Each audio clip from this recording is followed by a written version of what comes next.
Jackson. Oh, okay, well, we're somewhere, right? I'm recording again. Okay. You are? Yeah. Good. Well, we know I can talk about it. Well, no, I'm just unnotified here. Steve, while you were out, I was talking about That's why Jackson. you were out. Okay. We've already covered host agreement in the general requirements. There's so an executed copy of a host agreement is already required. So, and we already have extensive requirements for a site plan application. I You feel this is all we have? maybe Katie has a view about, do we really need this paragraph? I'm looking under special permits right now in the bylaw.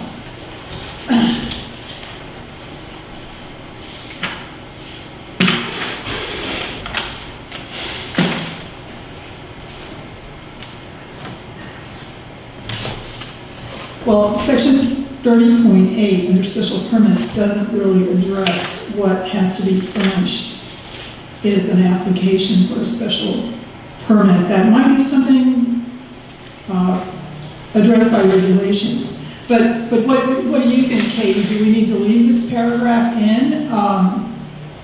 So what I might suggest about this paragraph is that it be moved back up into this preceding section where it talks about application requirements. And then it says, following submissions will be required as part of the special permit site plan review applications with the planning board.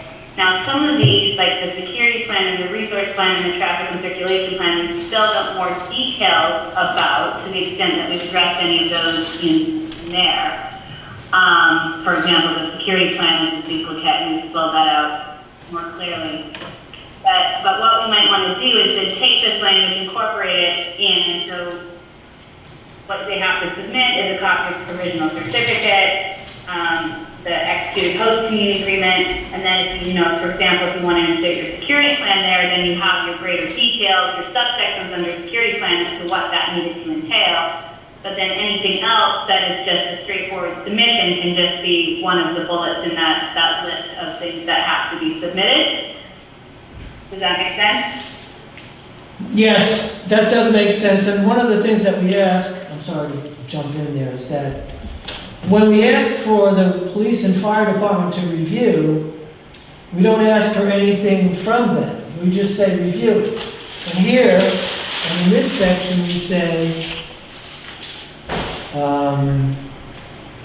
I saw it a second ago. Just give me a second. A fire protection plan if applicable. And maybe it's possible to say we want to have the responses from fire and police submitted, even if there are no comment. At least we have a piece of paper that we have part of the file somewhere. Yes. I think that's a good idea. It's essential, in fact.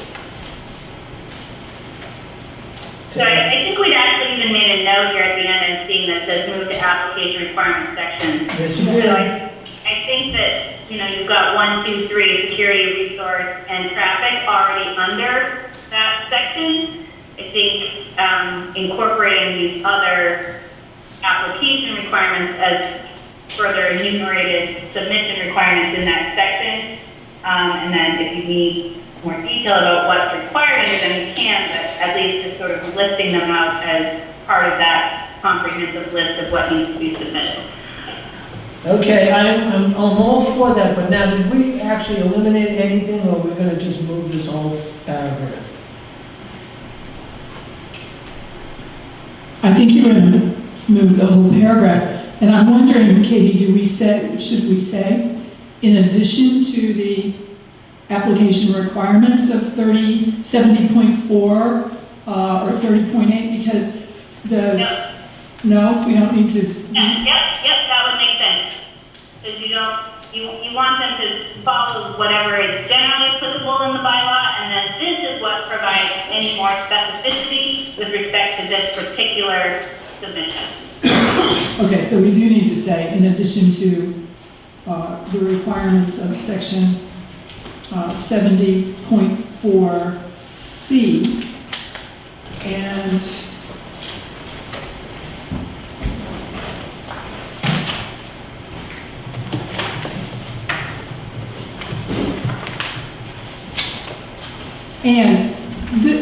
my question was earlier, so we're going to use the residential site plan review that currently now only applies to the seashore. We're going to use that for the R district. Are we going to use commercial site plan review if they're in a non-residential district?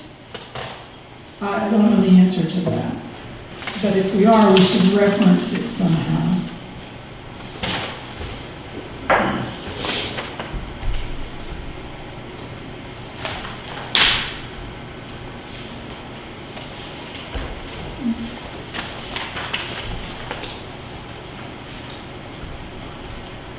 Aaron, could you just say that one last time? Which one? I'm just about, it was commercial site plan review or residential? Well, that's the question. 70.3 is the site plan review for commercial development, and it's much more involved in terms of the proposed conditions plan showing drainage, for example, stormwater drainage, things you would typically see in a commercial setting. And then we have the site plan for residential development, which we're incorporating into our bylaw, which currently only applies to the seashore. So my question was, are we going to use the residential site plan review for the R district, but use a commercial site plan review, for example, if the site is going to be in the Route 6 district? So that, I don't think we've ever really discussed that, and so I'm just throwing it out there. Thank you. It's out there now. Let me guess. I'm going to make a guess. We should use the commercial site plan review. Jack, what do you feel? Well, as the case may be, it would be dependent upon the district in which the application is being considered. Well, you brought up, at one point we were talking about shellfish cultivation, and they have a series of requirements to meet, but they have equipment that isn't always in the water. So where's the equipment stored if they actually don't have a commercial site?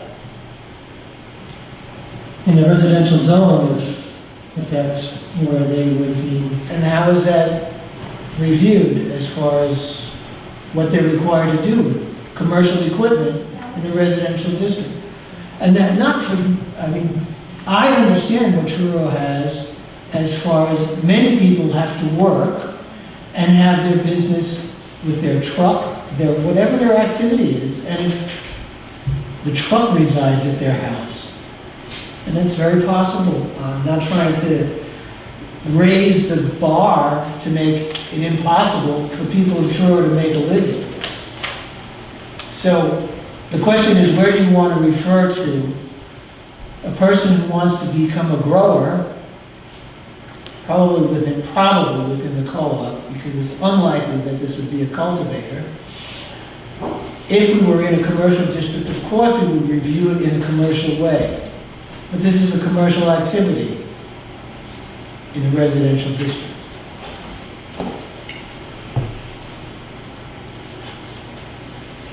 Well, I think we should use the residential development site plan review requirements and criteria, because they more address how it affects the neighborhood than the commercial site plan review does. And again, we wouldn't typically require an applicant in a residential neighborhood to show stormwater drainage, for example. So it's just, I just think we need to be clear, because we're not clear right now, whether, if ever, the commercial site plan review requirements apply. I mean, Katie, do you have an opinion of that? I mean, I think that sounds reasonable.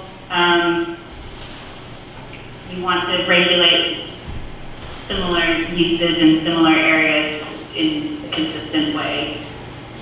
So if you're talking residential zoning, it might be appropriate to apply those standards. Bruce? Residential?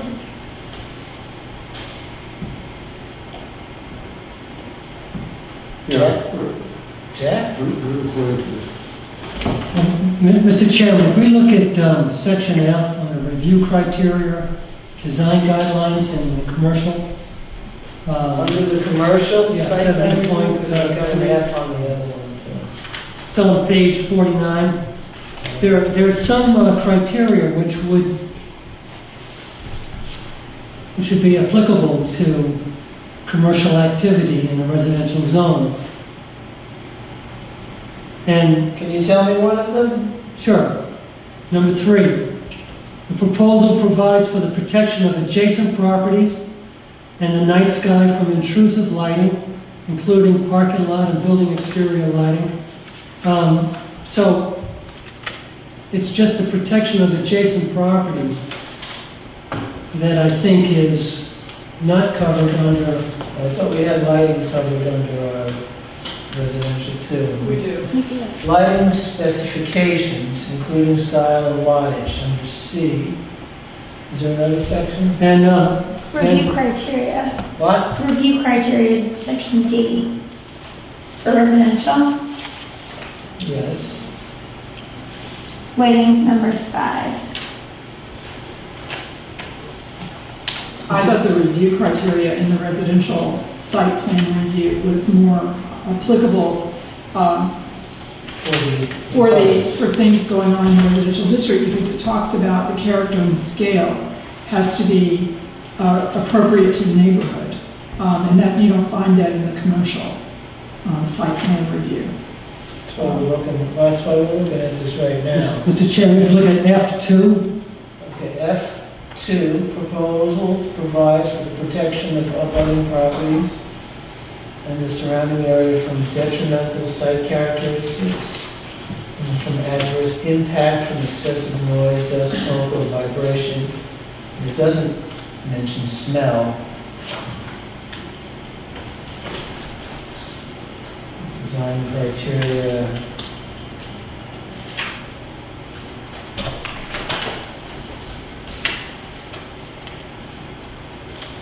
also in number 6, adequately provides for refuse disposal, and that's a state requirement, that thing. Yes, I don't know if we need to go over the refuse thing, because I think the state took measures to be clear about their refuse.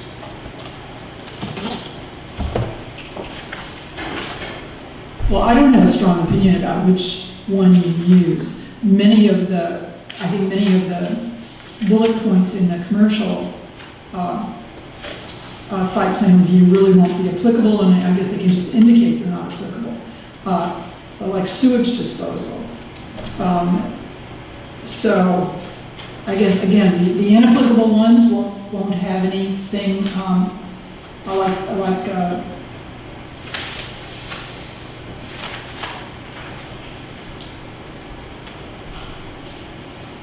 like bicycle racks. So, if it's not applicable, it won't be, but maybe we should just choose one or the other, but I think there will be some confusion about which one to use if we don't specify it.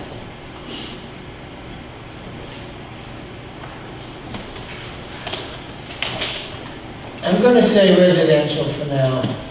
It's a residential district. If we use residential, we have enough items in there. Plus, if there's something missing, we can have it in this section.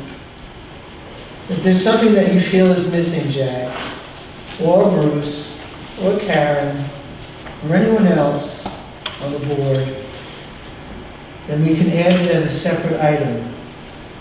But I think residential covers enough to be secure.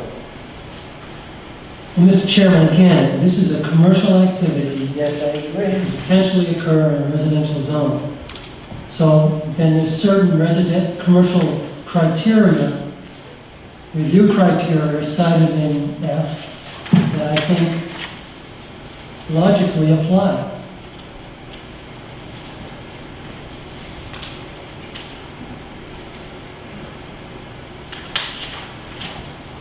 And, you know, I would say F2.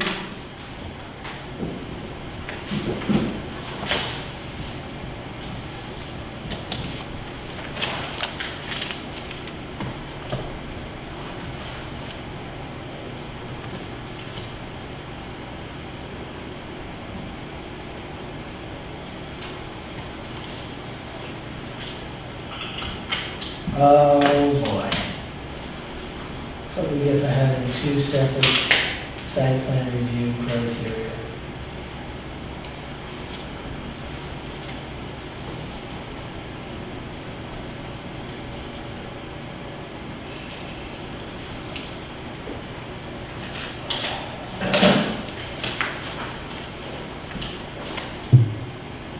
Bruce, you can be the deciding vote.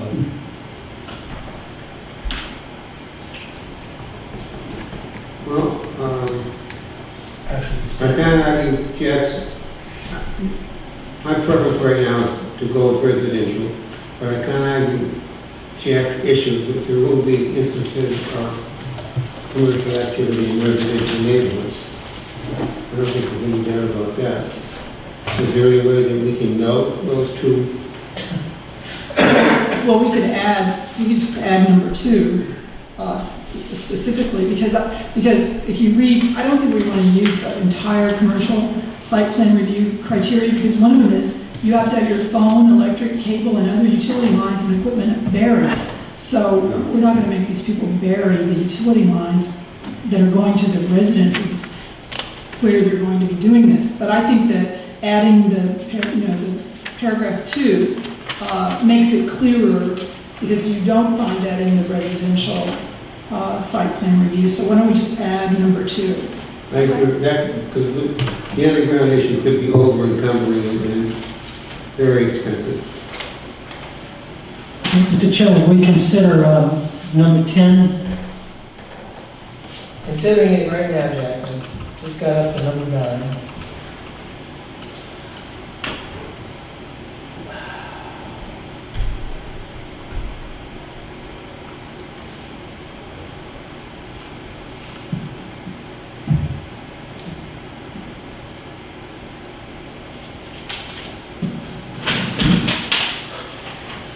Consider number 10 along with the fencing.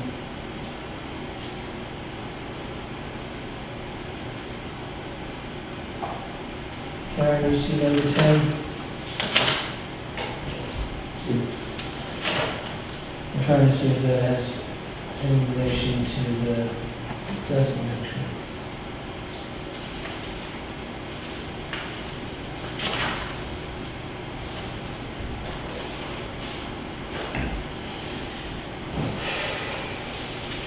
Well, I suppose it's not harmful to include number 10. I think that we'd certainly address that in the site plan. Yeah, I think that would be Anyway. addressing it. It's just that is it specific to, I mean, we've already said containers will be screened. We have a landscape plan requirement.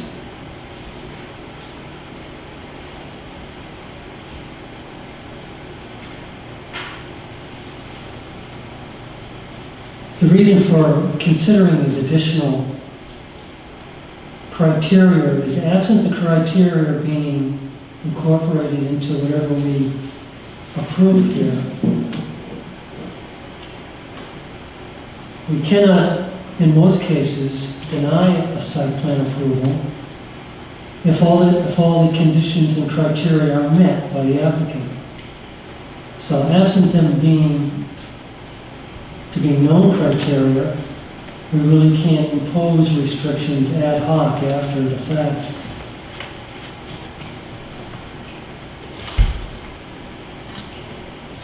I mean, in any case, you know, I think these are reasonable criteria. Yeah, let's take number 2 and number 10. Okay?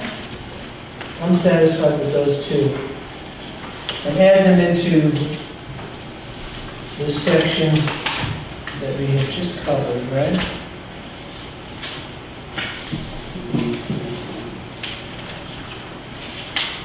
Which is application requirements.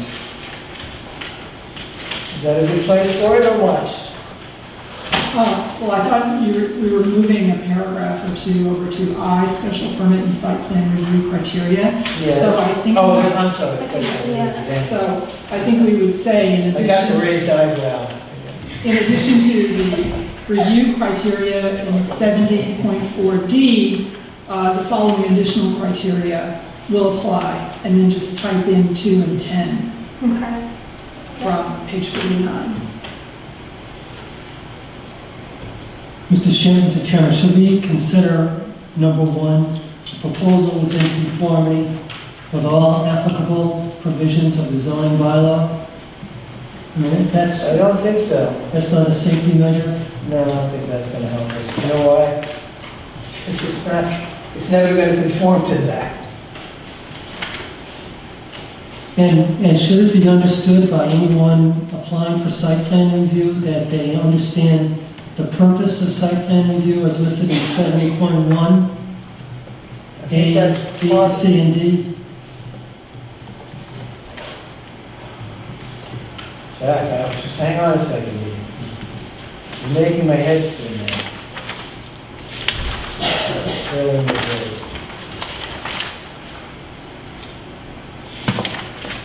I don't see that that would be necessary, that if you're going to have to submit to site plan review, that's where you start looking.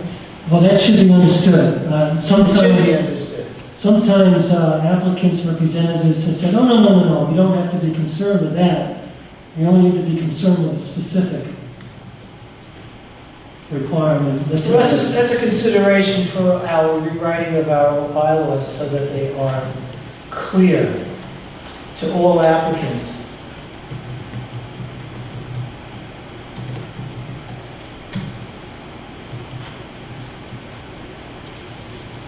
The one reason why I bring that up is under 70.1D, site alteration.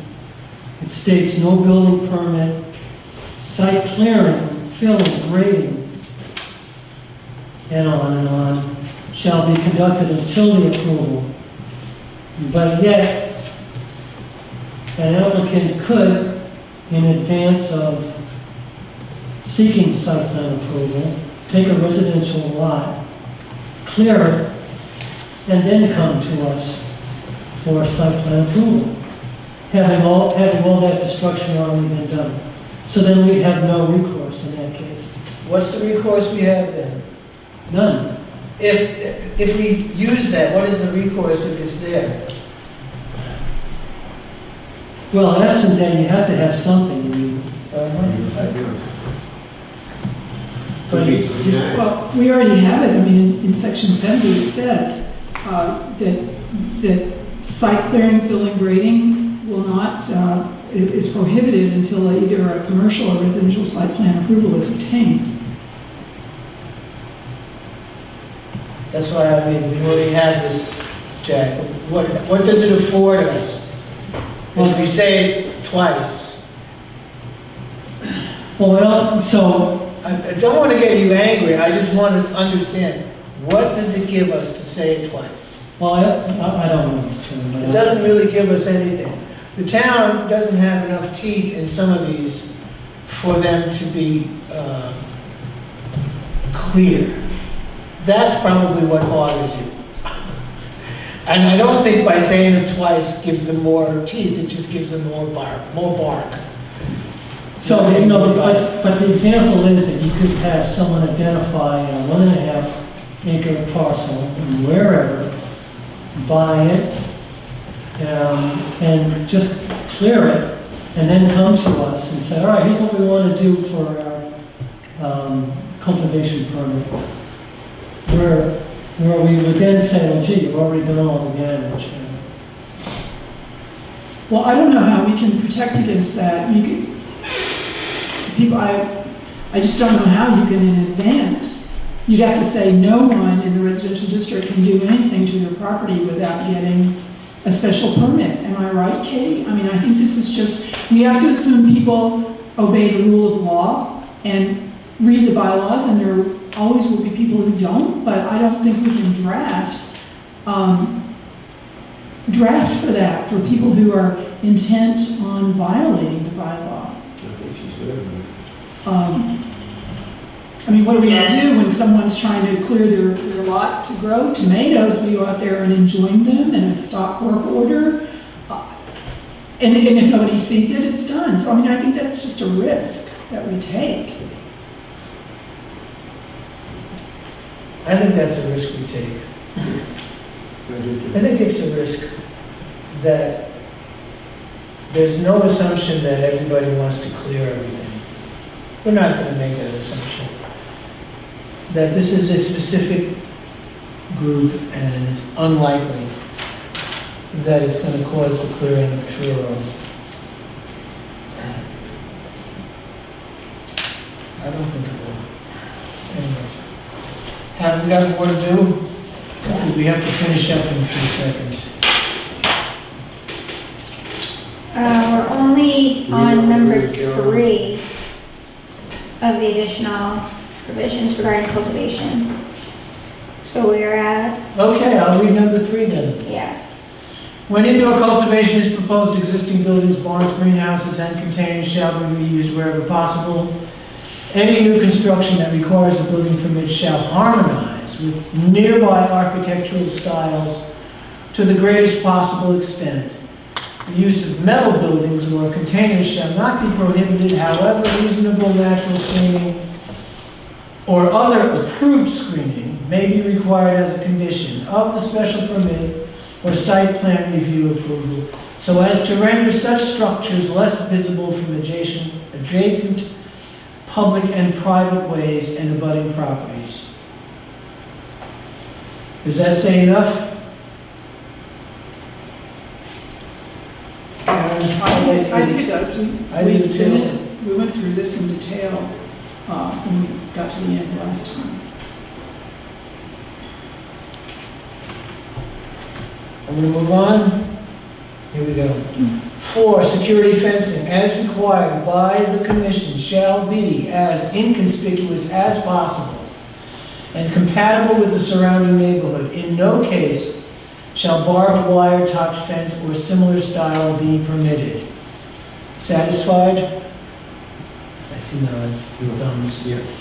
Number 5, all lighting shall comply with all Truro bylaws and be shielded. So this is actually taken right out of our site plan review too. So I mean, there's some redundancy.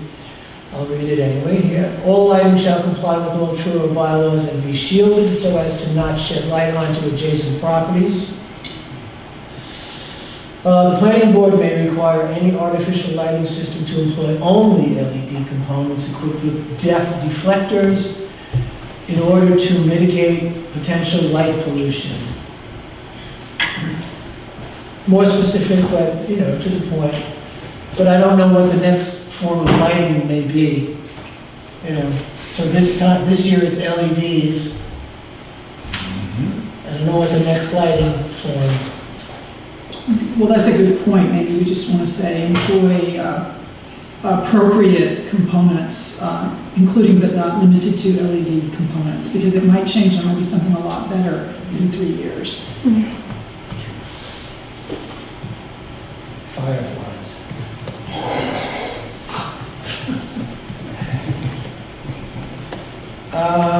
Language to, okay, including but not limited to, thank you. Good. That's perfect. So we're going to add appropriate? It's up there already, there you go. System to employ appropriate components, I think that's what it says, right? Yeah. Including but not limited to LED components. LED, That's fine. Yeah. equipped with deflectors, right, in order to mitigate potential light pollution. Fair enough? Yeah. See how that works out. Number 6.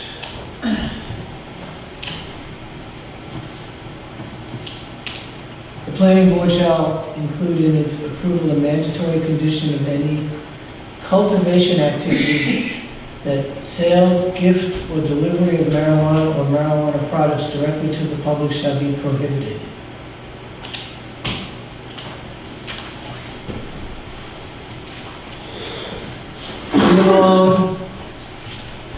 Moving on, number 7, in the case of marijuana cultivators, the special permit application shall specify the amount of canopy proposed to be cultivated on each parcel utilized by the applicant. Any material change in the amount of canopy utilized at any parcel shall be promptly reported to the zoning enforcement officer and one of the two. For the purposes of this section, the term material shall mean an increase in canopy utilization of greater than 50% in a calendar year. In the event such change in canopy utilization in the determination of the planning board constitutes a material change in the intensity of use authorized under the terms of the special permit, the planning board may require the special permit holder to undergo further site plan review with respect to such parcel.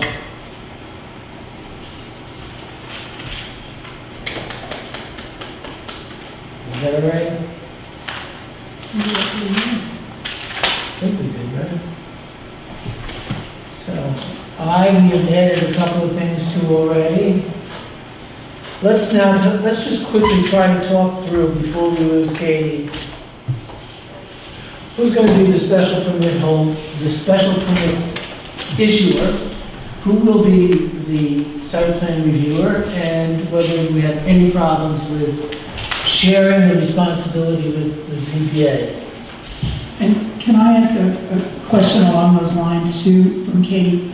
Katie, assuming we decide we're going to share with the ZBA, did you see my note today about should we include a section on how to appeal from the denial of a site plan or imposing what the applicant thinks are unreasonable conditions?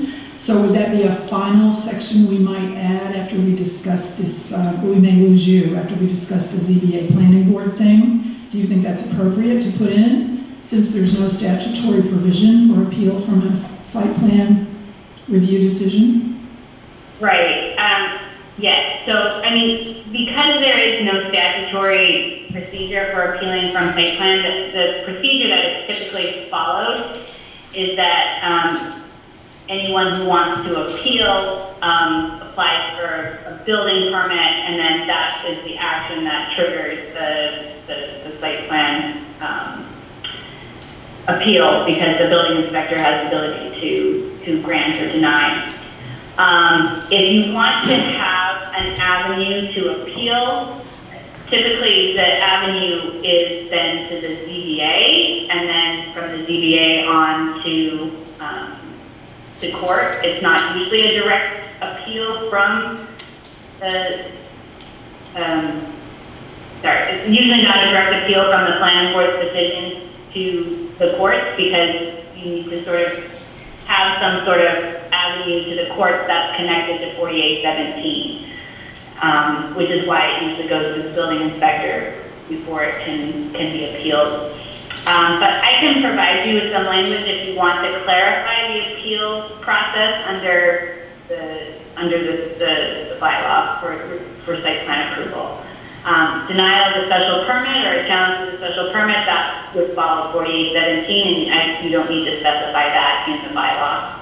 Well, I think that would be good because, first of all, the site plan review may not involve buildings.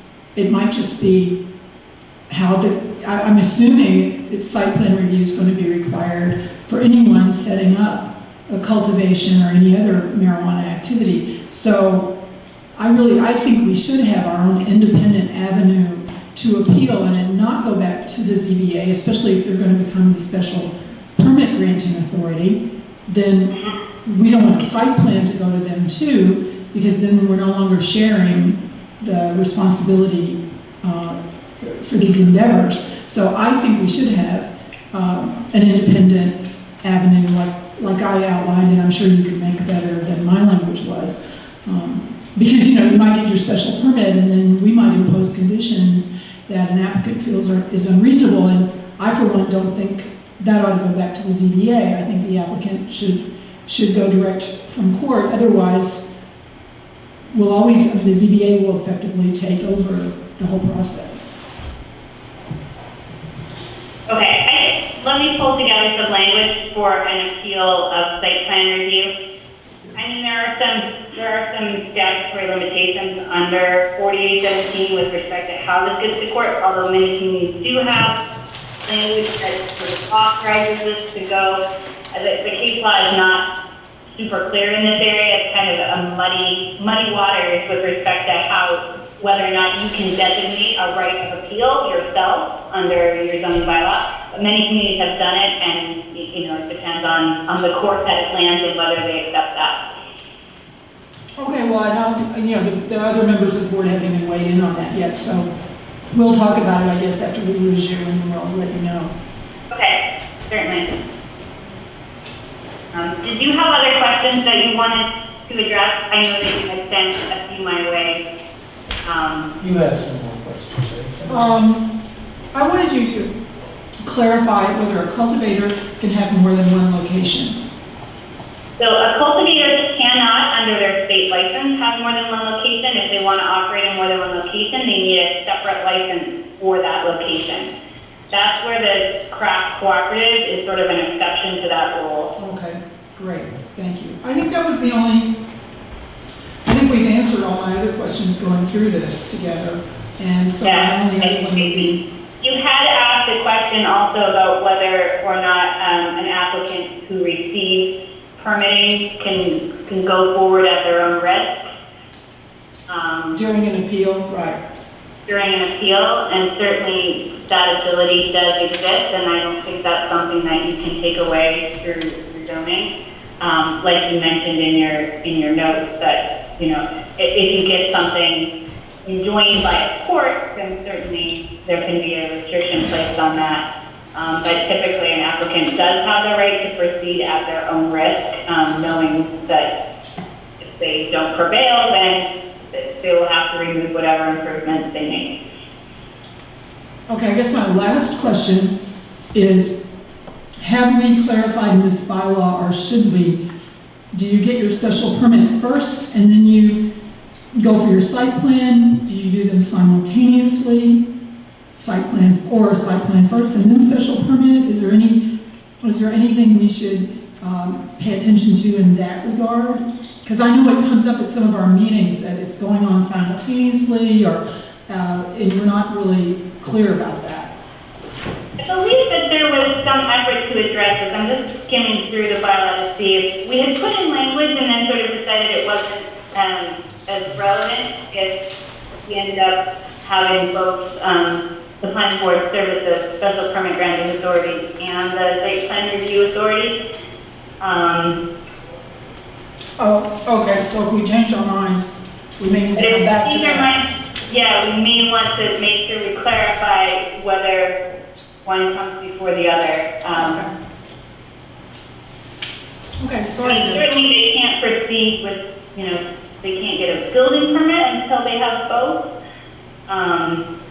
But I understand that, in the review process, things may change based on one board's review that then impacts the other board's review, which is why it sometimes can be challenging to have two boards reviewing, especially if they're not doing this as a joint endeavor.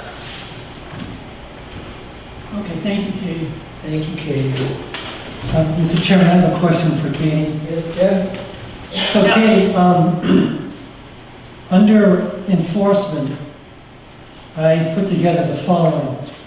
The zoning enforcement officer shall have the authority to inspect the licensed area for compliance with site plan review criteria / conditions special permit criteria / conditions, and any Truro town zoning bylaws, rules, regulations, general bylaws at any time.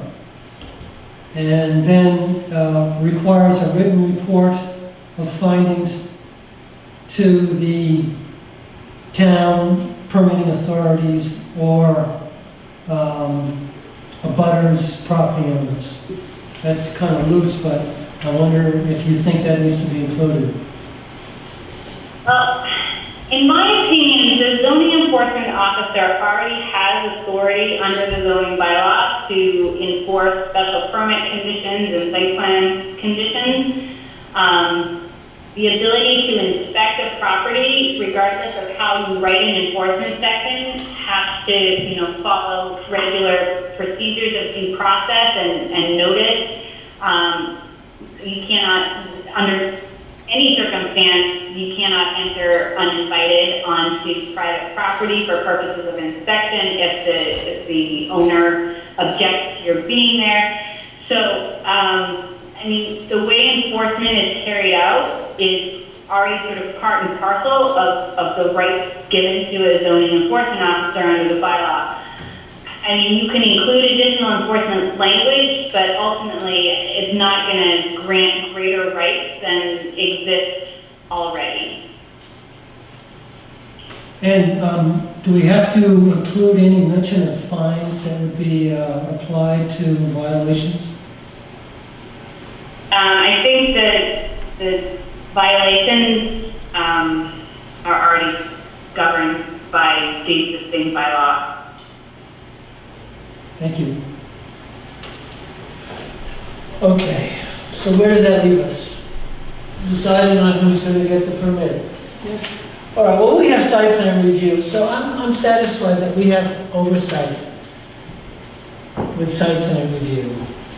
As far as the special permit, if we have a special permit issued by the zoning board of appeals, that includes the zoning board in the decision. The site plan has to be approved by this board prior to that. At least that's how I would see it, but maybe I'm wrong. So special permit. The question becomes, in my mind, is that if all is done and the applicant has received the special permit, site plan review, host community agreement, and license from the state, all of these, everything is in place, and the applicant wants to alter something, does the applicant have to go through all of the hoops again? That's the question. Or is there one board that would take precedence if things need to be changed? I think that depends on the specific nature Of of the request. what's being changed. Yeah. Okay, because I know we do mention that site plan might need to be revisited if the threshold is reached. Now, in your opinion, Bruce, would you prefer to leave it that we are the special permit issuing board and the site plan review board, or share it with the zoning board? I think we should keep it to ourselves. There might be reasons to share it, and If there are unusual circumstances which would cause an unfair delay to anybody, we could make a move to increase the fairness. The move would be our judgment if we want to go to another area for a decision. I think that would be a little tough to workable. I've evolved in my thinking about it, and I support having the ZBA as the special permit granting authority for a couple of reasons. One is I think it would be good to have an extra 5 pairs of eyes on this. And secondly, that they would share the responsibility if there is potential fallout from, I don't think there will be, but if there is from cannabis, everybody will come to us and say it's our fault, it didn't turn out well. So if we have the ZBA, then we have 5 more people who looked at it and thought it was appropriate and issued a special permit. And the final reason is it's very important to the co-op because I don't think that they have a lot of trust in the judgment of perhaps, or maybe I'm overstating it, but I think that they want 2 eyes on their project, 2 sets of eyes or 2 sets of boards, because they think they'll get a more balanced and fair result than if it all resides in one board. And I think that we won't get a bylaw. Not that that's a reason to concede, but it's always in the back of my mind that a bylaw, and I think we've really, really worked hard, and we have a good bylaw here, is better than no bylaw. And so I think it's a concession that we need to make. And then I thought about the benefits I see from it are, involve 5 more people, so the burden is not all on us to make these very heavy, critical decisions. I think that's right, it's the scope of fairness, Karen, and I like it. Thank you. I think it's probably appropriate at this time to at least report that Peter Harridge is asked to recuse himself from all decisions about cannabis. And although I'm not sure that I agree with him, his reasoning to me was that I think he felt that he was too passionate about the growing of and sale of cannabis in Truro, and he wanted to not take part of the decision in this. May not be stating this completely correctly, but I did want the board to hear that and to know that that was his feeling. So, and as far as I'm concerned, I would think that the planning board has provided what I would consider fair and intense guidance for the ZBA to follow and have them be the special permit granting authority. Another reason is when you are in this town with an issue that requires some decision, the board that you go to is the CPA. So I think they need to be included in this because ultimately that is where the decisions will wind up if we become deadlocked on an issue. So it would be best for us to provide nice, specific guidelines, not particularly nice, I meant specific guidelines for the ZBA to cap, and I'm hoping we did provide that, to cap the size of the canopy and whatever buildings are going to be constructed. And I'm with it, let the ZBA have part of this too. And Jack? I want to thank Karen and you, Mr. Chairman, for you pointing out the relevant reasons for considering dividing the responsibilities.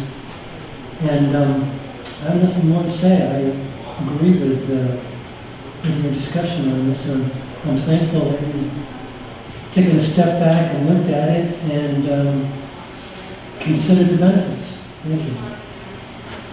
Thank you, Jack. So, we're going to probably have special permit issued by ZBA. Okay. So now, do we have to go through this whole bylaw and find all of the instances? What time is the next meeting here? Not till 5:30.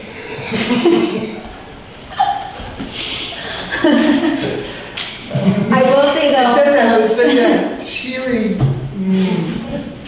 5:30. Not till 5:30, but I will say that if the planning board does vote to refer this to the Board of Selectmen after our meeting closes today, you can give, well, I think that before we do that, we have to figure out where in the bylaw we would like, where in our zoning bylaw we would like this marijuana bylaw to be inserted.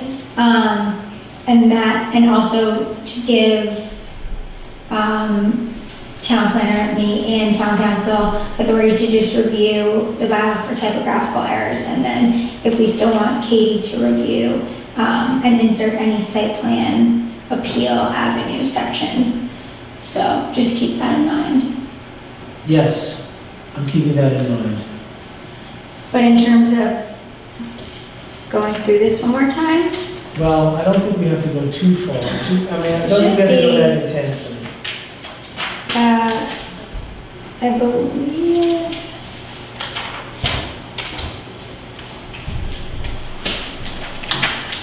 Just under D on limitations, this is just a typo of the last sentence. It should be the planning board. The is left off.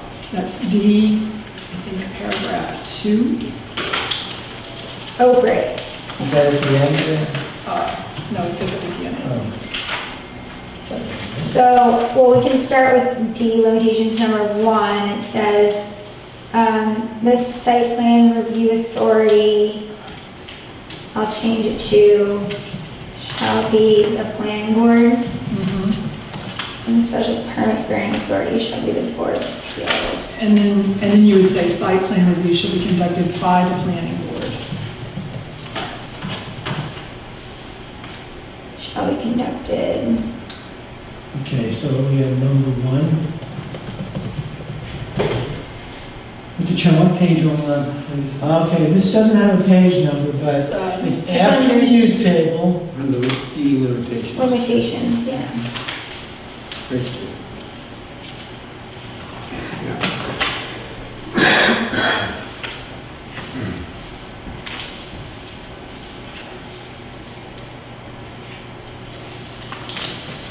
The next thing I see, I don't want to jump too far ahead, is under You're F. jumping too fast for us. Okay, I just want to review what you just did quickly. Sure. Okay, all RME and MTC shall be required to obtain site plan approval followed by a special permit. The site plan review authority shall be the planning board, and special permit granting authority shall be the zoning board of appeals. Site plan review shall be conducted by the planning board in accordance with section 7. Very good, fine. Oh, and then paragraph 4, limitations, it would be special permit holders shall formally advise the zoning board of appeals, or the board of appeals, whatever you're calling it. And the zoning enforcement officer. Well, we could say, and the planning, we could include the planning board, but I think we have to include the ZBA. Yes. Well, if you keep reading, in the event such modifications, amendments or changes in the determination of the, also change, We should also change that. constitute a material change in the intensity of use authorized under the special permit. Planning board. Okay, let's figure out how that should be said, because that is conflicting, right?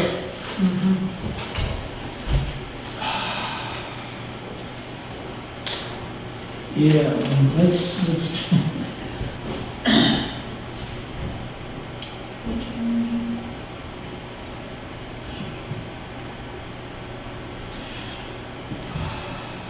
all special permit holders shall promptly advise, that would be the zoning board of appeals, and the zoning enforcement officer of any modifications, amendments, or changes to licensing rates, including changes in tiers of canopy cultivation granted to the special permit holder by the commission. In the event such modifications, amendments, or changes in the determination of the zoning board, because we're not even seeing it yet,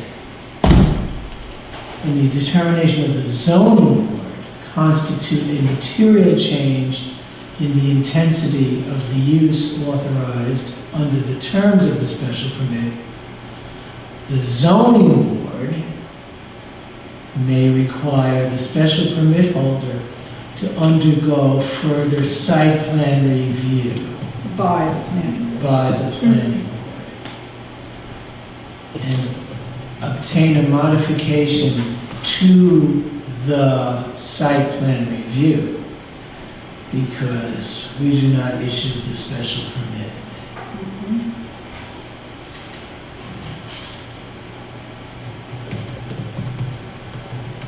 Or site plan, whichever it is, right? Jack, would you read that with me? That's, I think you got it. can I say that with an English accent? Mr. Chairman, Yes, Jack. you read the last sentence basically when you inserted the zoning board may require the special permit holder to undergo further site plan review. Why wouldn't we say, or why wouldn't we ask the zoning board to notify the planning board of the request to determine whether the planning board needs an additional site plan review? You understand where I'm going with that? Yes. Of course I know where you're going with it, I don't know if... Okay. I know where you're going, I'm just trying to make sure that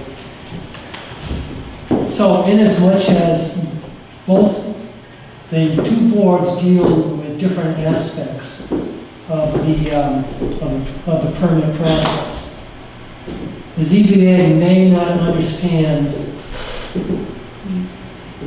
what the planning board would consider to be important enough to require additional site plan review. So I think we should get some form of notification of the special permit modification to see if it triggers, in our minds, an additional site plan review. Inasmuch as we're not the only permitting authority, one needs to talk to the other to see what the consequence of any alteration or amendment is. I think the criteria need to be specified.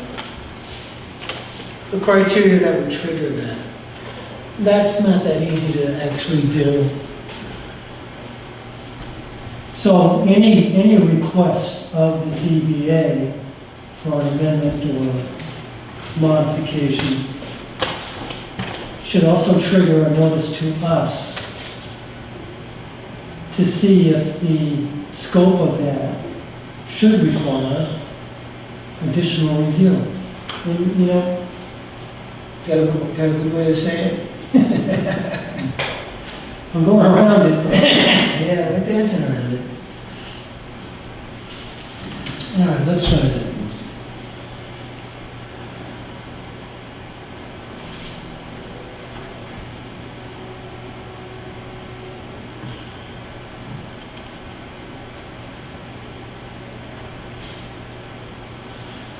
Okay, number 4.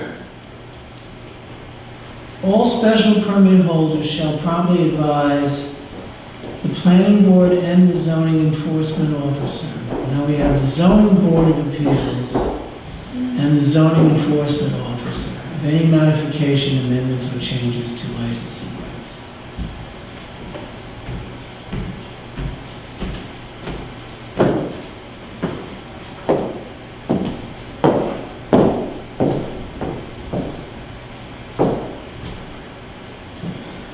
It's possible that it should go in the first sentence. Right.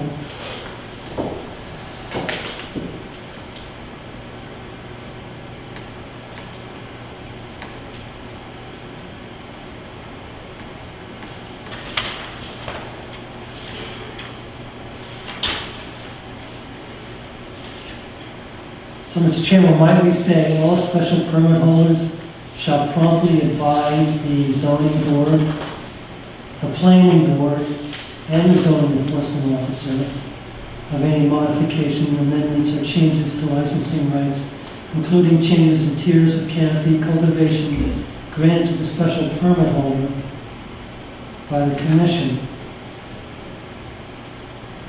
And then, in the event such modifications, amendments, or changes in the determination of the, But of either board. either board,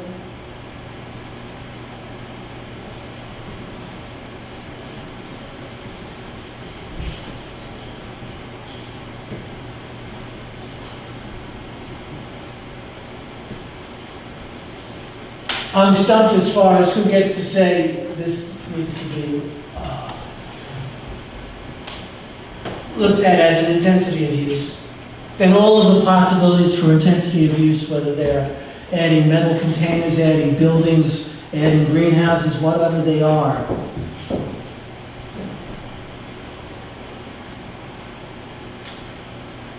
Well, then, maybe you could say, in the event such modifications, amendments, or changes in the determination of either board constitute a material change in the intensity of the use, authorized under the terms of the special permit and the approved site plan, either board may require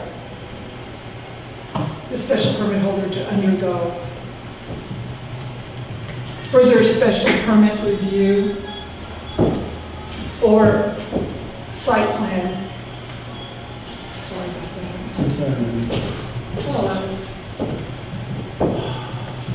No, not yet. It won't. Oh, Rich.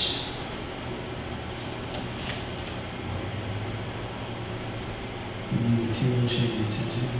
Oh, it's Either board. Half an hour longer, so maybe you should just go and I'll try to, but just bring me. Either board may require, I told him I wouldn't be there till 100%. So, anyway, I'm just trying to get him another day. Sorry. Okay, bye. Sorry. I mean, because I think what we want is to keep the option that the planning board could say the site plan needs to be reviewed, and it won't be totally up to the ZBA. Is that what you're trying I to believe that's what accomplish? Jack is intent on writing, because that is a possibility that the structures that may increase. There are possible additions of things that the planning board really should, so. Mhm.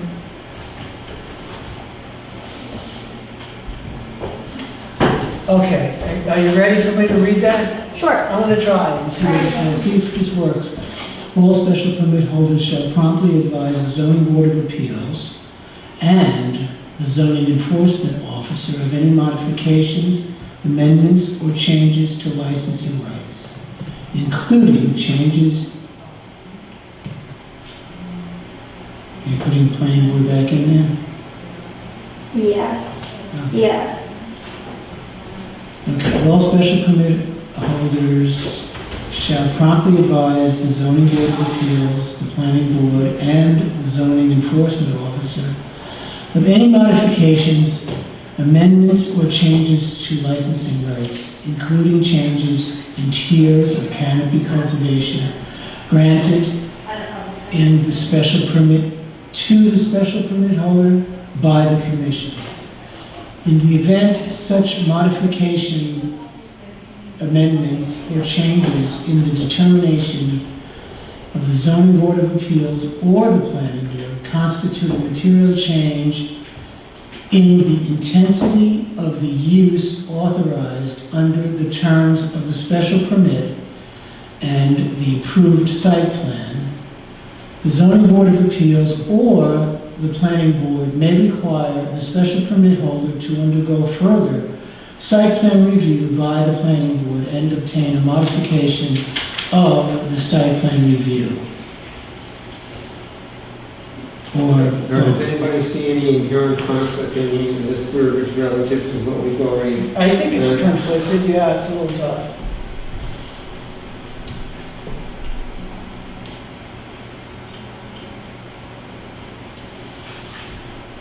I think maybe what you want to say is, The last the zoning board of appeals, Where are you, at the end? The third line up, 3 lines up. yeah. The zoning board of appeals may require additional conditions to the special permit.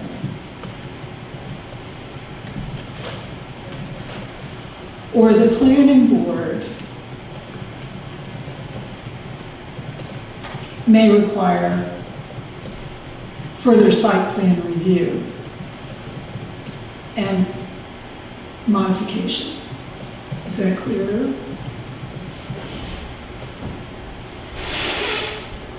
Yeah. Prior to the special permit approval? Yeah, zoning board of appeals may require additional conditions to the special permit. Or the planning board may require further site plan review and modifications. Modification. That will help us deal with conflict. They come up what we might not anticipate in terms of size. I mean, Either way, abutters are notified if it's a zoning board appeal or it's a site plan review. Or in either case. Are they? we notify butters in both cases, don't we? Yeah, we do. That's all that's where the concern is. Yep. That abutters have a voice, at least have a chance to have a voice there. I'm satisfied if that's what it accomplishes. Any place else in the bylaw we need to attack? Okay.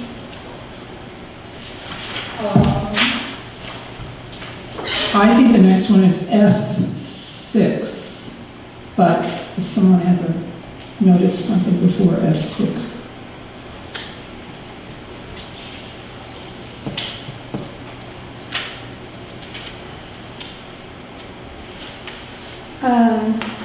I do have maybe In one the question F7. before.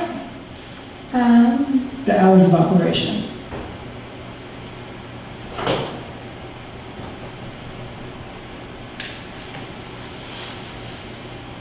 Oh, yes. So it'll be the zoning board.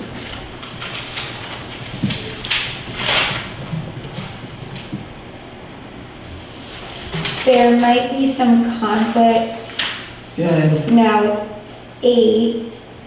The number of movable structures shall be limited to no more than 2 per parcel unless additional containers are approved by, should we say, the zoning board, the planning board in connection with site plan approval and, or the special permit process Yes, with the zoning I board? think so.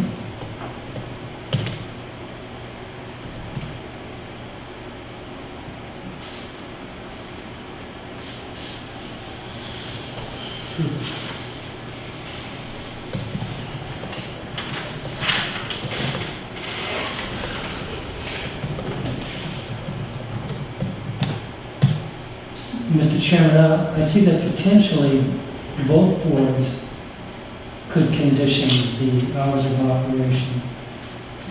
Either board might look at it differently. If we're doing the site plan review first, and we then, within the site plan review, condition hours of operation, does the zoning board of appeals then adopt that? I would think that one or the other needs to do it, not both. And this is for retail, correct, Jess? No, it applies to cultivators too. Yeah, right? RME, all RMEs in TC. But you could put it in the site plan review because it's gonna end up going to the zoning board. Or maybe not. Oh, if they don't use it. Well, wouldn't you get your special permit first, and then we would do the site plan review? And then Katie's going to draft language about how to appeal from a site plan review, and it's not going to be going back to the ZBA, because then in effect that would mean the planning board has no authority at all. If it's subject to being changed by the ZBA. But I think that hours of operation could be just determined by the special permit, rather than, Right now, we have, for the first sentence in our limitation section is that all RVs and MMTCs shall be required to obtain site plan approval followed by a special permit. oh, since we're going first then. Yeah, we go first. Okay. But that's actually consistent with the bylaw right now. Right, site plan review first. The planning board shall forward recommendations and findings to the zoning board of appeals. Well, then if the hours of operation are going to be set by the planning board, it would be as a condition of the site plan review, not the special permit. Mm-hmm.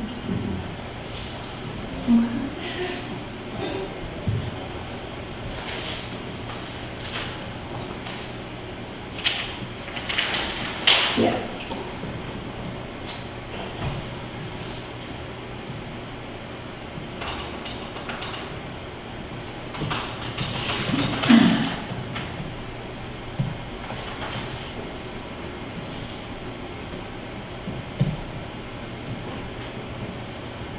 My problem with the planning board determining the hours of operation is if the applicant wants to try to change that in any way, and it's not in the ZBA's authority to change it. I'm okay with the ZBA deciding the hours of operation. It doesn't matter. What were the limits, weren't the limits of the hours of operation related to alcohol sales? Okay, I'm just trying to be clear on that. There were some limits that were specific already. Plus the town has some limits.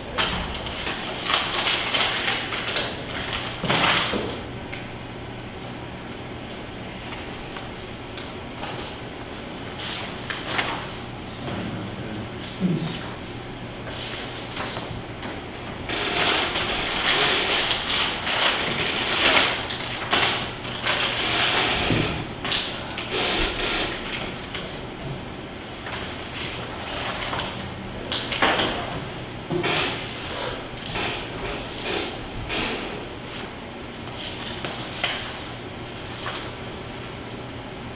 I would prefer to give the hours of operation to the ZBA and not have it automatically trigger a site plan review. It just doesn't seem like that's material enough of a change to me.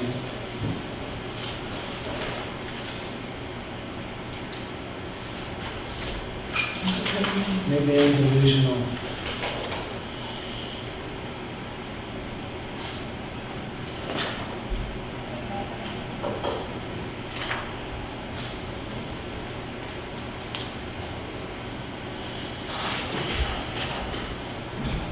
So, Mr. Chairman, if we were going to include under site plan review F2, that deals with protection of abutting properties for adverse impact from excessive noise, dust, smoke, vibration, etc.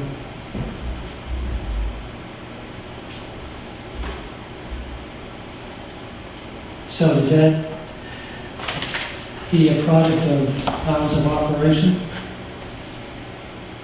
I mean, it could, but it doesn't necessarily have to mean that.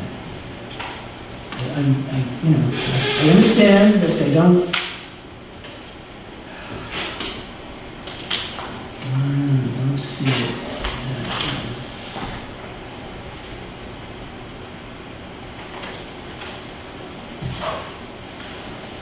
I'm just trying to conceive of what would be the annoying properties of cultivation.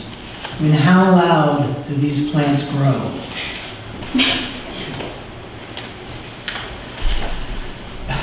Or how much smell is derived from the plants growing. I don't have the answers to some of the questions. And in my mind, the property of hours of operation for a farm are not governed well by anything but the sun. So, I mean, if you eliminate the sun, then of course you could grow all night. So I take it that this pertains more, or would have more of an impact in a retail situation. I don't dismiss the fact that a farm needs to do things with equipment, and whether they're doing them at 4 in the morning or in the late afternoon on Sunday, I just can't say that I need to take that regulation on by this board. Not until we know what the actual problems or requirements are.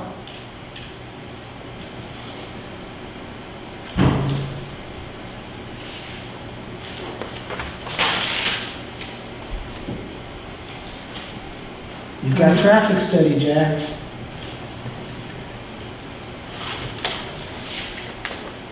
Well, an RME does include a marijuana retailer.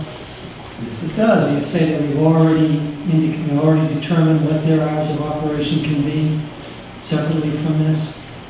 I didn't say that. I said I thought that we had some writing somewhere, and it might have been in the Cannabis Commission. That's what I'm looking in their bylaws. I mean, their regulations.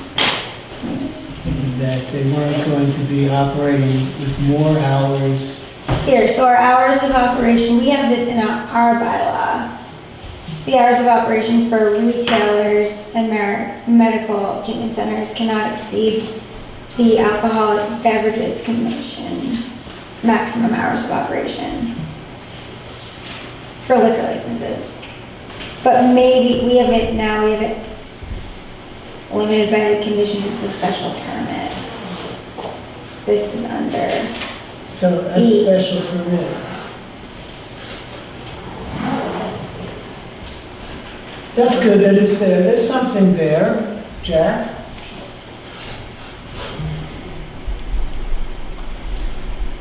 Well, again, it would be a retail establishment, and if the hours of operation are defined, then we don't have people gathering outside in the parking areas, talking, whatever. Waiting for them to open, is that what it is? Well, it is the public who are basically unregulated in their activities, traveling to a retailing site, and that not to determine, where they're going to be sited, actually. And I just don't know if there's enough caution involved. No, we don't know if there's enough caution there, but we do see that they're not going to be open exceeding the hours of alcoholic beverages. There's the caution that we have. Thank you for the discussion. I would leave it with the ZBA. Do you have that now? no, let me just delete that.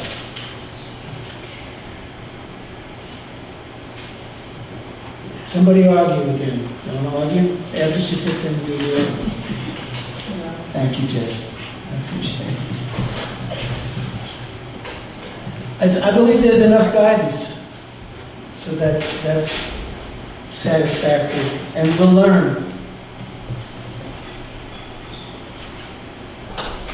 Any other places where this needs to be attacked? What happened with number 8? Or it's now 9? Right.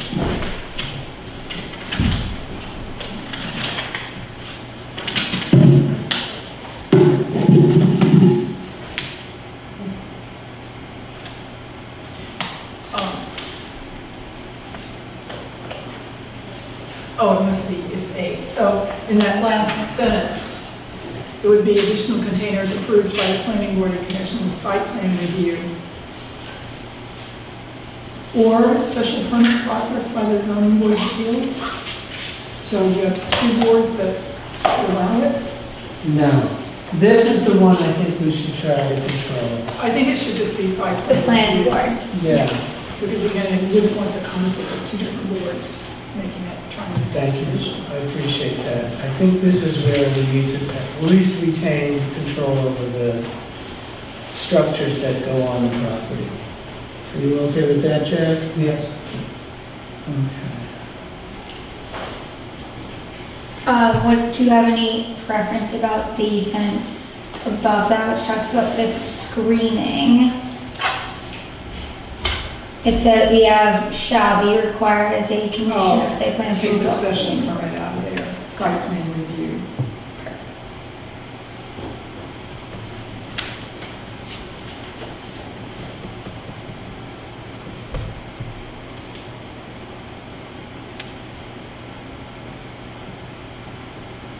That's good, thank you. Anything else?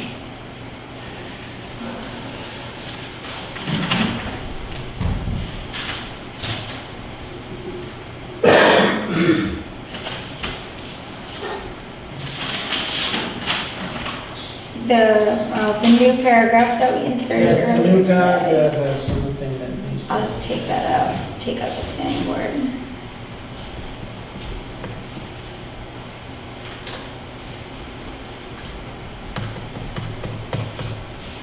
I think we have an issue here. I don't know if it's of people planning that